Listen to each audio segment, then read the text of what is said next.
नमस्कार साथियों, मैं आपका दोस्त बिजनेस कोच डॉक्टर उज्जवल पाटनी। आज मैं आपको टाइम मशीन में 90s में लेकर चलता हूं और 90s के उस उज्जवल से मिलाता हूं जो उसी वक्त 12th में था, 12th से पास आउट हुआ, कॉलेज पहुंचा और उस पीरियड में हम लोग शेयर्स की खरीद और बिक्री कैसे करते थे। और विश्वास कीजिए, जितने भी यंगस्टर्स यहाँ बैठे हैं, आप कल्पना भी नहीं कर सकते कि उस समय शेयर्स को खरीदना बेचना कितना कठिन काम था। चलिए एक डेमो दिखाता हूं। आप मैं अपने ब्रोकर को फ़ोन कर रहा हूं और मुझे आज एक शेयर लेना है। मैंने फ़ोन लगाया। हाँ भैया, भैया नमस्कार, उज्जवल बोल रहा हूं। भैया एक शेयर खरीदना था। कौन सा चाहिए? भैया XYZ। कितना? भैया 100-200 ले लूंगा। रेट क्या चल रहा है? चलो थोड़ी देर में फ़ोन करो उज्जवल, देख के बताता हूँ। फिर थोड़ी देर बाद मैं फ़ोन लगा रहा हूँ। भैया भैया देखो ना, थोड़ा बता दो ना, आज लेना जरूरी है। उज्जवल यार मैंने पता किया था, रेट उसका 60 से 80 के बीच चल रहा है, काफ़ी ऊंच नीचे ना आज बाजार में। ठीक है ना भैया, ले लो, कोई भी प्राइस पे भी ले लूँ। हाँ भैया ले लो। अब उसके बाद अगले दिन भैया का फ़ोन आता है, उज्जवल तुम्हारा 200 शेयर आ गया है और रेट जो है 75 का मिला। अखबार खोल के देखते हैं, अखबार में फुल पेज उस समय NSE BSE सारे स्क्रिप्ट्स के रेट आते थे और उसमें क्या लिखा रहता था, लो इतना गया हर शेयर और हाई इतना गया। और जब भी आप माल बेचो लोवेस्ट में बिकता था और जब भी आप माल खरीदो हाईएस्ट में आता था। और उसके बाद यदि आपने कोई शेयर बेच दिया, उसका पेमेंट आ गया, पता चला पेमेंट ब्रोकर के पास फंसा हुआ है, ब्रोकर ने तेजी मद्दी खेल दी। जितने चाहे झंझट सोचो, वो सारे झंझट होते थे और ऐसे में लोग स्टॉक्स की खरीदी बिक्री करते। वो तब का दिन था मेरे दोस्त। 90s के दर्द भरे, कंफ्यूजन भरे, कॉम्प्लिकेशन भरे, कॉन्फ्लिक्ट भरे इन्वेस्टमेंट की तुलना में आज, अरे आज भी मैं डॉक्टर उज्जवल पाटनी इन्वेस्ट करता हूं, लेकिन आज यार मक्खन हो गया, मलाई हो गई है। आज का ये वीडियो किन के लिए है? उनके लिए जिन्होंने आज तक स्टॉक मार्केट में इन्वेस्ट नहीं किया, वेल्थ क्रिएशन की जर्नी की शुरुआत नहीं की।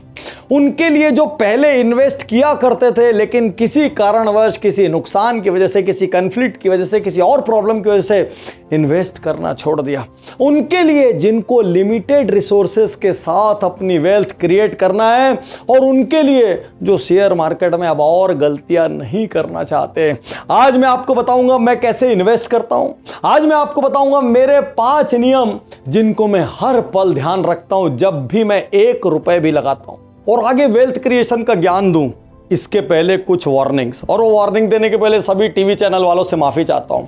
मेरे प्रिय बेसिक इन्वेस्टर, यदि आप ट्रेडर नहीं हो, यदि आपको रोज रोज की तेजी मंदी नहीं खेलनी, जो नीचे पट्टी जाती है, वो नीचे टिकर जाता है जिसमें सारे स्टॉक्स के रेट आते हैं, उसको रोज रोज नहीं देखना, नहीं तो माल हाथ से छूट जाएगा। कभी बेचने की इच्छा होगी, कभी खरीदने की इच्छा होगी, कभी वेल्थ क्रिएशन नहीं होगा। टीवी पर एनालिस्ट को बहुत ज्यादा मत सुनना, क्योंकि वही लोग एक दिन बोलेंगे बाजार नीचे जाएगा, अगले दिन बोलेंगे बाजार ऊंचा जाएगा। एक विंडो में एक एनालिस्ट बोलेगा बेचो बेचो और दूसरे विंडो पे वही एनालिस्ट बोलेगा खरीदो खरीदो।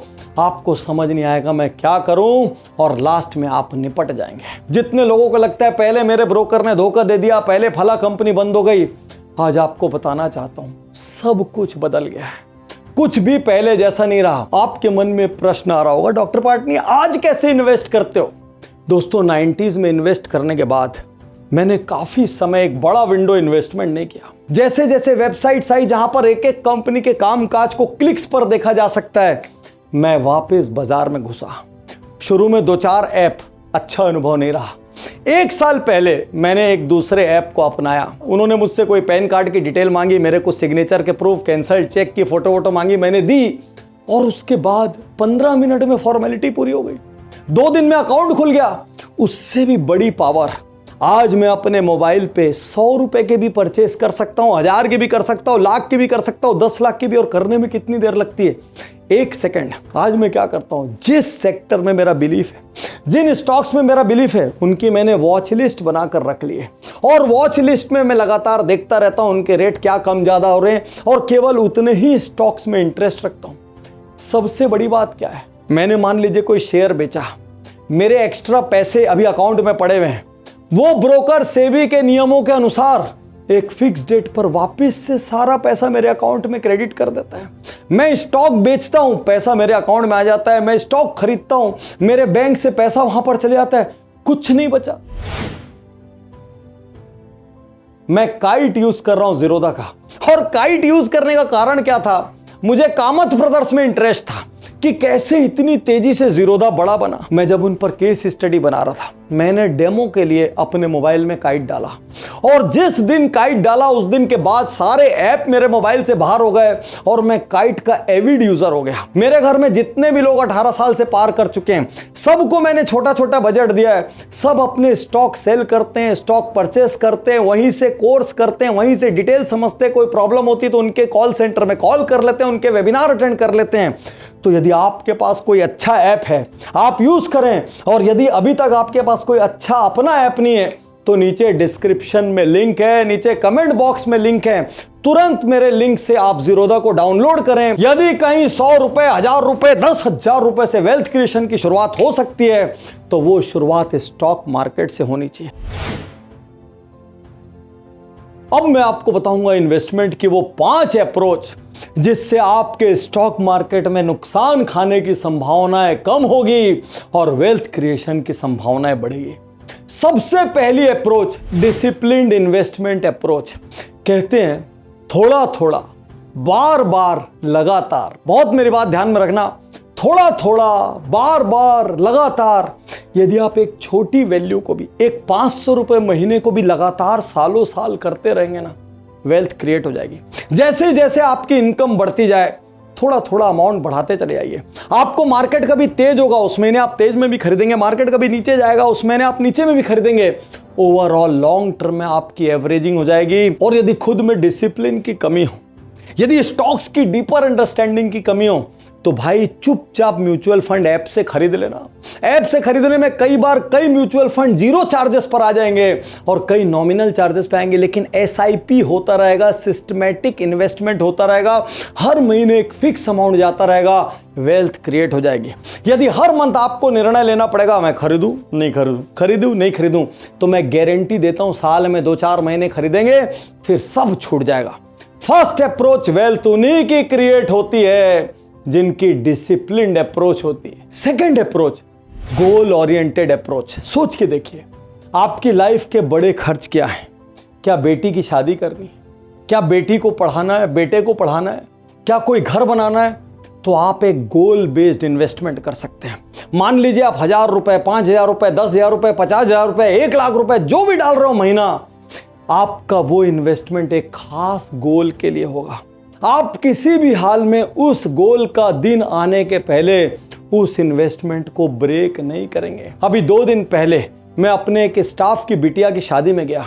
मैं जब वहां गया तो जाकर हैरान हो गया, इतना बढ़िया डेकोरेशन, इतनी बढ़िया व्यवस्था। मैंने उस स्टाफ से पूछा, क्या बात है भाई, इतना पैसा कहां से? उसने जवाब दिया, सर पापा जब से जॉब ज्वाइन किए थे, एक छोटा सा अमाउंट दीदी के लिए एक अकाउंट में डाल देते थे, उससे स्टॉक्स परचेज हो जाते थे। पापा ने कभी उस अकाउंट की तरफ देखा ही नहीं, वो आंख बंद कर लेते थे, ये जो स्टॉक्स में इन्वेस्ट हुआ ये मेरा पैसा नहीं है।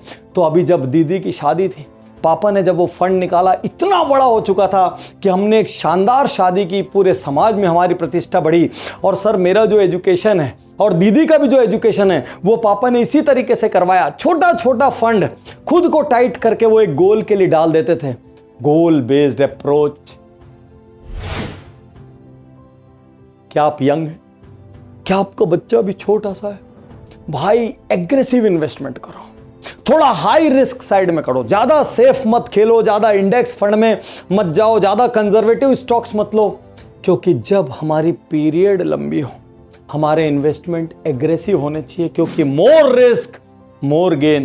लेकिन जैसे जैसे एज बढ़ती चली जाती है, इन्वेस्टमेंट थोड़ा सा बैलेंस होता चला जाना चाहिए, थोड़ा रिस्क होता चला जाना चाहिए, ताकि यदि आपको अचानक पैसे की जरूरत पड़े तो आपको पैसे मिल सकें। ऐसा नहीं हो कि किसी दिन आपका high risk investment free fall हो गया और आप उस दिन परेशान हो गए कि यार अब मेरी लाइफ कैसी चलेगी।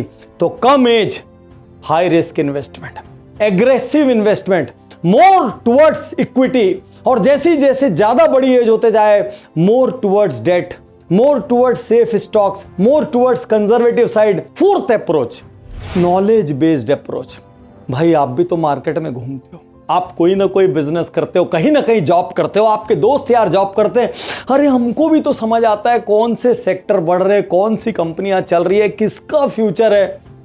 यदि वास्तविकता में वेल्थ क्रिएट करना चाहते हैं तो आप उन सेक्टर्स में इन्वेस्ट कीजिए जहां पर आपको बिलीफ, उन सेक्टर्स में इन्वेस्ट कीजिए जहां की कंपनियों की आपको जानकारी हो। देखिए दो अप्रोच भी हो सकती है, मैं डबल अप्रोच लेता हूं। सिस्टमैटिक इन्वेस्टमेंट प्लान से मैं म्यूचुअल फंड्स में डालता रहता हूं ताकि मेरे को ज्यादा रिसर्च ना करनी पड़े।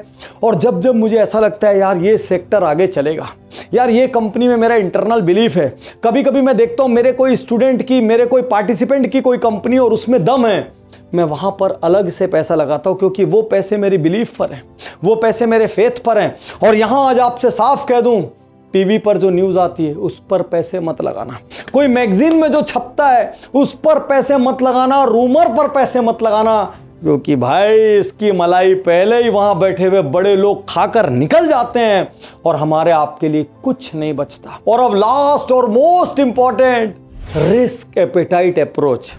कितनी रिस्क लेने की क्षमता है। आज यहां आपसे कहना चाहता हूं, किसी भी रूमर, किसी भी इंफॉर्मेशन, किसी भी एनालिस्ट, कितना भी डीपर फेथ, कितनी भी अंडरस्टैंडिंग, कुछ भी हो जाए, सारे अंडे एक टोकरी में मत रखना, नहीं तो आपके साथ भी किंगफिशर हो सकता है, आपके साथ भी यस बैंक हो सकता है, कुछ भी हो सकता है। सारे अंडे एक टोकरी में मत रखना। हमेशा अपने इन्वेस्टमेंट को मल्टीपल जगह डालकर रखना, अलग अलग जगह स्प्लिट करके रखना। और यदि मन में जरा भी डाउट हो, यदि लगता हो कि नहीं मुझे डुबाना ही नहीं है, मुझे सेफ गेम खेलना है, तो क्यों इंडिविजुअल स्टॉक्स में करना, सीधा निफ्टी में लगा दो, सीधा सेंसेक्स में लगा दो। अरे निफ्टी क्या है, निफ्टी 50, निफ्टी की 50 सबसे बड़ी कंपनियों का समूह है। और जब जब कोई कंपनी अंडर परफॉर्म करती है उसको निफ्टी से बाहर निकाल देते हैं, जो कंपनी ज्यादा बढ़िया परफॉर्म करती है, जिसका मार्केट कैप ज्यादा बड़ा होता है, उसको निफ्टी में ले लेते हैं। अरे सबसे सेफ पैसा लगाना हो निफ्टी में लगा दो, सेंसेक्स में लगा दो। स्टॉक मार्केट के सबसे सेफ जोन्स में से एक है। यहां पर भी ऊंच नीच है, यहां पर भी तेजी मद्दी है, लेकिन मैं आपको ट्रेडर नहीं बनाना चाहता, मैं आपको वेल्थ क्रिएटर बनाना चाहता हूं। मैं चाहता हूं आप इन्वेस्टमेंट करें तो 5, 10, 15, 20 साल की अप्रोच से सोचें। मैं चाहता हूं कि जब आप इन्वेस्टमेंट करें तो आपके दिमाग में गोल हो, मेरे बच्चे की पढ़ाई, मेरा घर, मेरे बच्चे की शादी, मेरी बुढ़ापा, ऐसे आपके दिमाग में गोल हो। और जब आप ये गोल बेस्ड इन्वेस्टिंग करेंगे तो आप एक दिन की तेजी मद्दी से नहीं घबराएंगे। और कभी निफ्टी नहीं डूब सकता क्योंकि वहां तो 50 टॉप की कंपनी है, सेंसेक्स नहीं डूब सकता, कोई एक इंडिविजुअल कंपनी डूब सकती है। तो याद रखिए, अपने रिस्क को हमेशा मिटिगेट कीजिए, मिनिमाइज कीजिए मल्टीपल कंपनी में डाल के।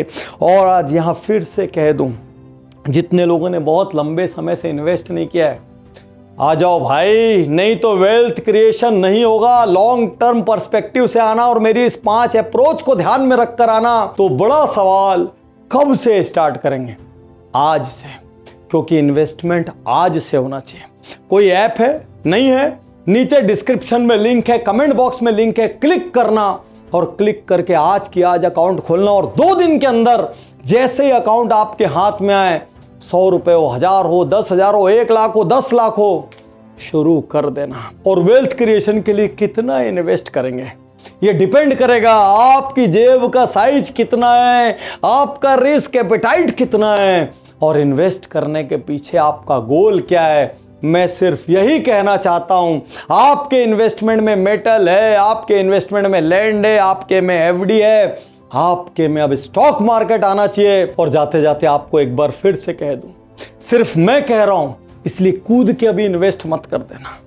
याद रखिए, एक रात में करोड़पति हमको नहीं बनना है, हमको धीरे धीरे इन्वेस्ट करना है, फंडामेंटली राइट इन्वेस्ट करना है। जो 5 अप्रोच मैंने बताई उनको ध्यान में रखकर इन्वेस्ट करना है और अपने रिस्क एपेटाइट के अनुसार इन्वेस्ट करना है, लॉन्ग टर्म सोच के साथ इन्वेस्ट करना है, खुद को एजुकेट करके इन्वेस्ट करना है और एक छोटी शुरुआत करते हुए इन्वेस्ट करना है। शुक्रिया, धन्यवाद, थैंक यू। मैं तैयार हूं।